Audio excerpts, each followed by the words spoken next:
आगामी सिंहस्थ कुंभमेळ्याच्या पार्श्वभूमीवर नाशिक व त्र्यंबकेश्वर या दोन्ही स्थळांना जोडणारा त्र्यंबक रोड हा शहरातील अत्यंत महत्त्वाचा वाहतूक मार्ग असून या मार्गावरील व्हाईट टॉपिंग्सद्वारे काँक्रिटीकरणाचं काम अंतिम टप्प्यात पोहोचलंय.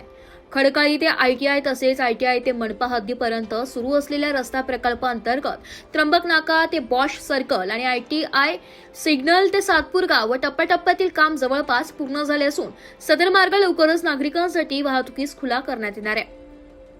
या कामाची प्रत्यक्ष पाहणी करण्यासाठी नाशिक महानगरपालिकेचे आयुक्त मनीषा खत्री यांनी आज स्थळाला भेट देऊन संबंधित कंत्राटदारांकडून कामाच्या प्रगतीचा आढावा घेतलाय. रस्त्याच्या गुणवत्तेची करण्यात आलेल्या तपासणीत अपेक्षित किमान 180 मिमी काँक्रीट जाडीच्या तुलनेत प्रत्यक्षात 185 मिमी जाडी आढळून आली आहे. या प्रकल्पात बॉन्डेड व्हाईट टॉपिंग तंत्रज्ञानाचा वापर करण्यात आला असून विद्यमान डांबरी रस्त्यावरच काँक्रीटचा नवीन थर विकसित करण्यात येतोय. आयुक्तांनी संबंधित कंत्राटदारांना तातडीने अंतिम कामे पूर्ण करण्याच्या सूचना दिल्या असून त्यानुसार आवश्यक काम सुरू करण्यात आले.